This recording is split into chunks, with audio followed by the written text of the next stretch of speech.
In the previous episode, we ventured inside the last remnants of an over 100-year-old mining complex. This time we'll venture inside a more modern post-war edition of the same coal mining company. Join us as we explore this still completely intact coal mining complex.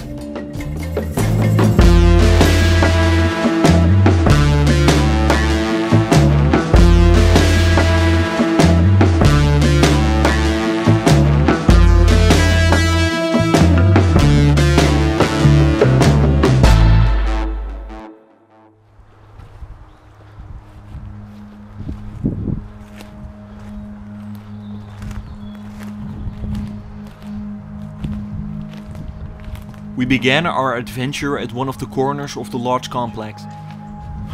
We weren't sure about the security situation on the site, so we decided to keep it real stealthy. The coal mine we're exploring today is quite special, by the way. What makes it special is that this site is actually one of the last remaining completely intact coal mines. This means that since the closure, no buildings have been demolished. The first building we came across was the old filter and pumping station. So let's enter this building. When inside we found ourselves a small machine hall, housed with mainly pumps. There are also several control panels on the walls. Let me first tell you a bit of background on this place. After the Second World War, the reconstruction of Europe had officially begun. For reconstruction, one element laid central, and that was energy. The most common and cheap way for energy was mainly coal, which caused a rapid modernization in all of the already existing coal mines in Europe. The same company which owned the mine in the previous episode decided to build a brand new complex, about 5 kilometers further, somewhere on the countryside. This new complex which we are standing in right now is known as Shaft 4. Let's first head upstairs. Upstairs we came across a large basin. In this basin, water from the mines will be decontaminated. We are finished right now with the pumping station, so let's continue. The next one we wanted to check out was the final stop of the entire system. This was the coal unloading building. More about this system when we're inside the unloading building. The now overgrown minecart tracks led us straight into the building. Inside, some stunning decay was awaiting us.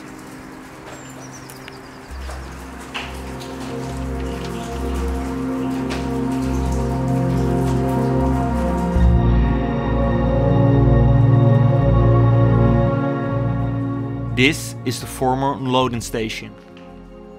Back in the day, minecarts full of coal came rolling in here, to be unloaded by these machines right here, called tipplers.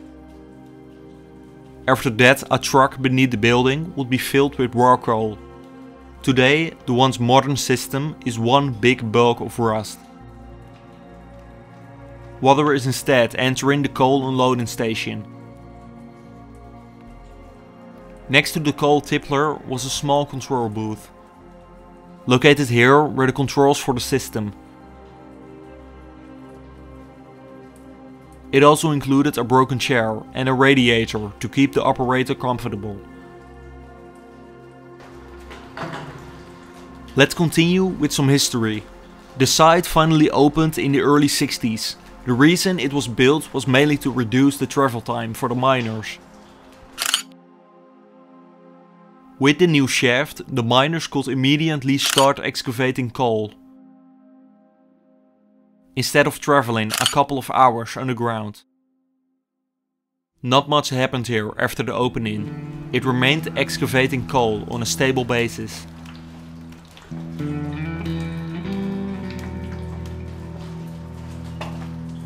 Underneath the tipplers, a system was located. This rusting system was used to lift a minecart up the ramp. The system is nowadays decaying heavily and has become a place of new life.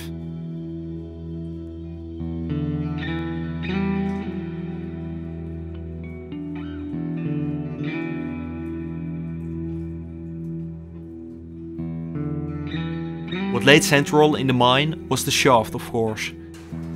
With the shaft, coal was hoisted out of the deep underground tunnel system. Before we will head to the shaft, we will first take a look at the hoisting engine of the shaft. The hoisting engines are usually located in a really pretty machine house. So let's hope that this one will also be of the same fashion.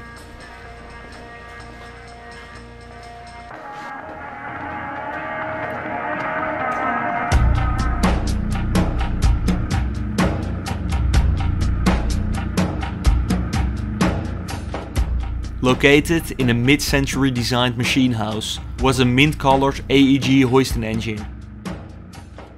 The engine dates back to the construction of the facility at the end of the 50s. It's a perfect showcase of German industrial design.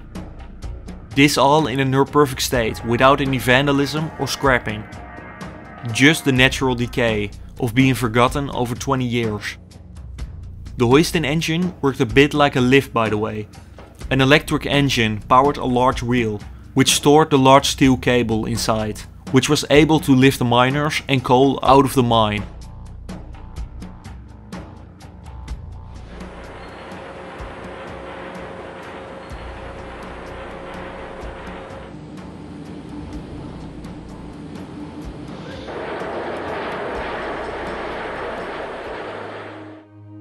The machine was operated in a small steel and glass booth.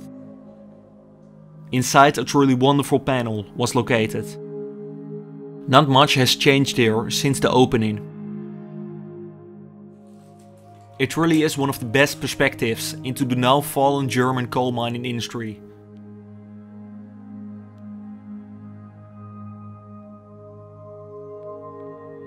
The last part we will be heading to is shaft number 4, of course.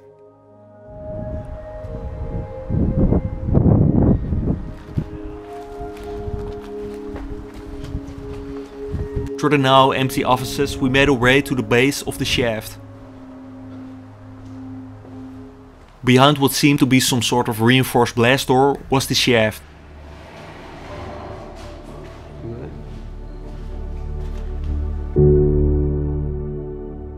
This green tube was the shaft. In its heyday, miners and coal were transported in and out of the mines. Once again, the state of the system was truly incredible. All of the machinery were once again painted green, as you might have noticed already. The color green was actually the team color of the whole complex and company. It really showed you that pride and thought was put into constructing the mine. With this we had covered all of the accessible parts of shaft number 4. This site truly is unique. It's one of the last totally intact mining sites in Germany.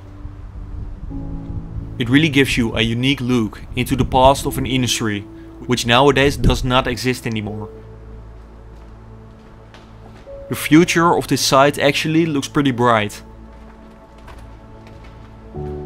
Redevelopment started here in the spring of 2021.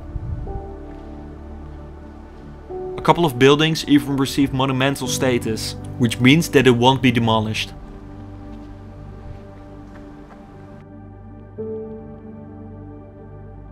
What the function will be is still unknown.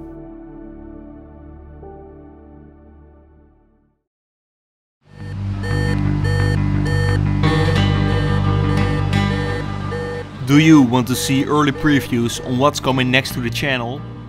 If that's the case, follow the official Instagram page or Facebook page of Forgotten Buildings. Check it out at Forgotten Buildings.